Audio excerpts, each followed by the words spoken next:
Hello friends, I am MD Harun Al Rashid and it's your YouTube channel Harun Biozone.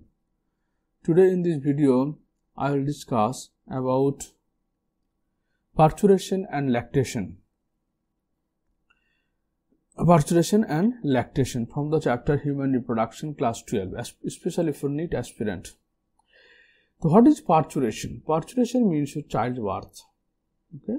এখানে আমরা আলোচনা করব যে যখন একটা বাচ্চা প্রসব হচ্ছে তখন কি রকম হরমোনাল ব্যালেন্সের চেঞ্জ হচ্ছে, কি ঘটনা ঘটছে এবং চাইল্ড বার্থের পরে ল্যাকটেশন কিভাবে ফর্মেশন হচ্ছে বা কিভাবে মিল্ক সিক্রেশন হচ্ছে সে ব্যাপারে আমরা এখানে আলোচনা করব। তো ফার্স্ট দেখো, the average duration of human pregnancy about 9 months। তাহলে 9 months বা 38 উইকস 38 সপ্তাহ বা 9 মাস হচ্ছে হিউম্যান প্রেগনেন্সি।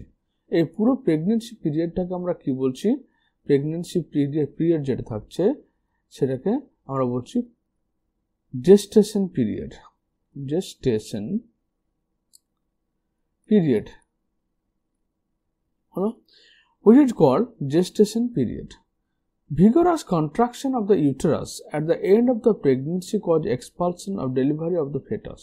তাহলে যখন ফেটাসটা ভ্রূণটা ম্যাচিওর হয়ে যাচ্ছে তখন ভ্রূণের কাছ থেকে সিগন্যাল ট্রান্সপোর্ট হচ্ছে কোথায়? আমাদের হিউম্যান ব্রেনে, প্লাসেন্টার মাধ্যমে তোমার হরমোন ক্ষরণ হচ্ছে এবং তার মধ্যে কি হচ্ছে? আমাদের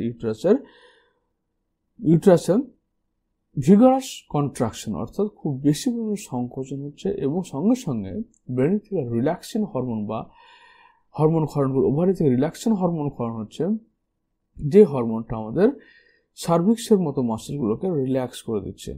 ওকে, যার ফলে পার্চুরেশন সম্ভব হচ্ছে। This process of delivery of the foetus is called parturition. তাহলে এই যে ভিগারাস কন্ট্রাকশন অফ ইউটেরাস যার ফলে বেবিটা বেরিয়ে আসছে সেটাকে আমরা বলছি পার্চুরেশন। পার্চুরেশনকে চাইল্ড বার্থ বা লেবারও বলা হয়। Parturition is induced by complex neuroendocrine mechanism. এখানে পার্চুরেশন যে প্রসেসটা কার দ্বারা হচ্ছে? নিউরোএন্ডোক্রাইন। নিউরো মানে কি? নার্ভাস সিস্টেম, এন্ডোক্রাইন মানে হচ্ছে আমাদের হরমোনাল সিস্টেম। তো হরমোন এবং নার্ভ দুটো একসাথে মিলে আমাদের এই সিস্টেমটা করছে।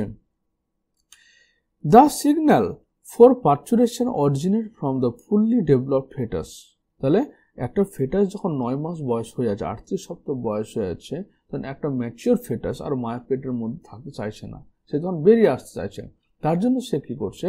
এক ধরনের সিগন্যাল ক্রিয়েট করছে সেই ইউটেরাসকে সংকোচন করার জন্য এবং রিল্যাক্সিং হরমোনের মাধ্যমে পেশিগুলোকে তোমার লুজ করার জন্য।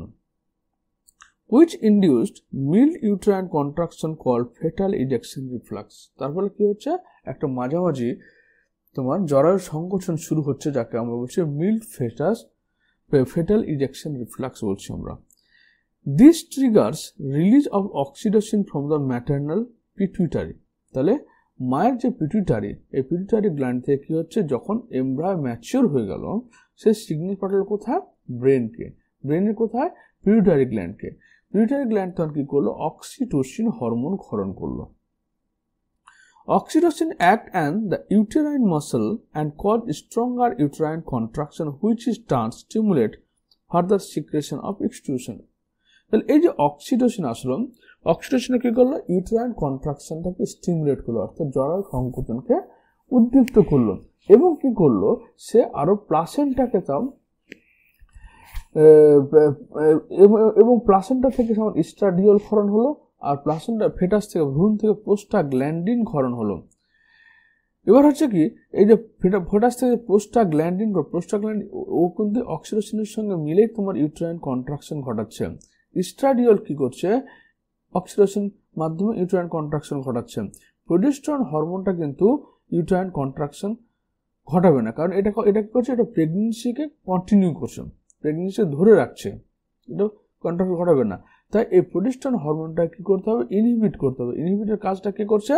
ইস্ট্রাডিওল করছে, অক্সিটোসিন করছে এবং প্লাসেন্টা থেকে প্রোজেস্টেরন হরমোন ক্ষরণ বন্ধ হয়ে যাচ্ছে। ওকে, বাড়ছে কি? এক অক্সিটোসিন বাড়ছে, এক প্রোস্টাগ্ল্যান্ডিন বাড়ছে। The stimulatory reflex between the uterine contraction and oxytocin secretion continue, resulting in the stronger and stronger contraction.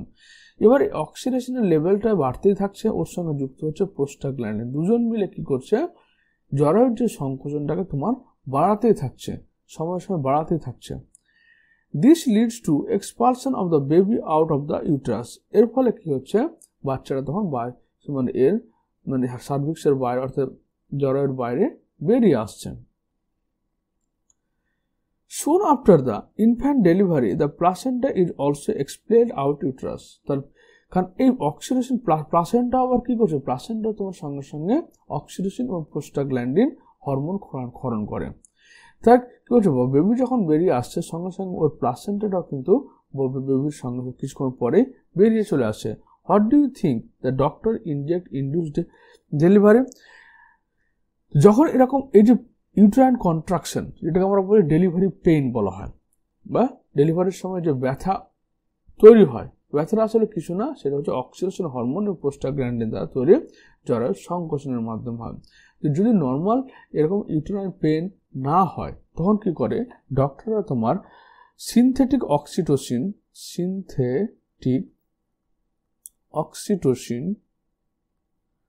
বা পিক্টোরিন বা পিটোসিন বলে এক ধরনের হরমোন, সিনথেটিক হরমোন ইনজেক্ট করে কোথায়, মায়ের arm, inject to the mother arm, মায়ের বাহুতে তোমার ইনজেক্ট করে এই হরমোনগুলো, যার ফলে কি হচ্ছে তখন এই ইউটেরাইন কন্ট্রাকশনটা শুরু হয়।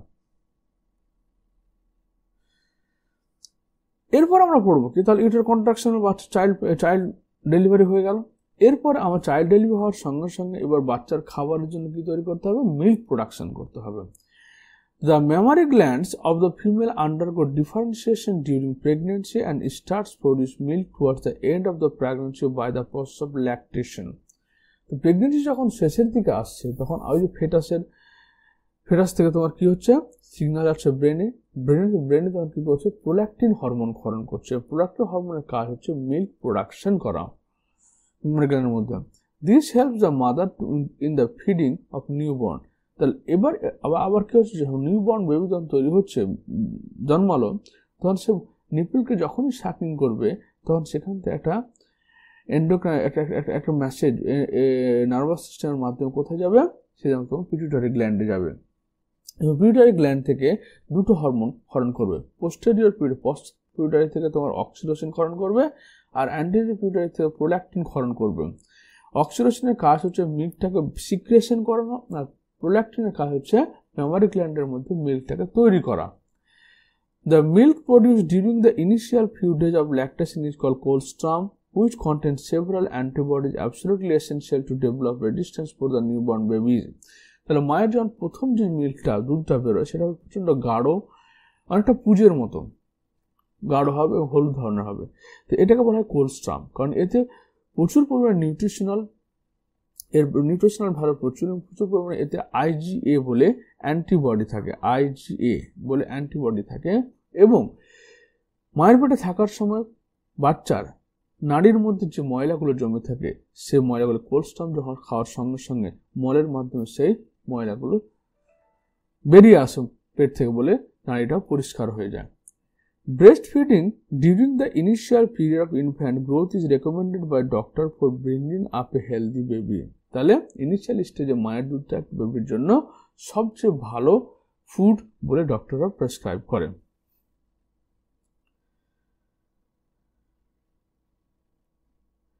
তো এই ছিল আমার ছোট্ট একটা ভিডিও। তোমার কেমন লাগলো অবশ্যই কমেন্ট বক্সে জানিও, আর কোনো অসুবিধা হলে কমেন্ট করে জানিও।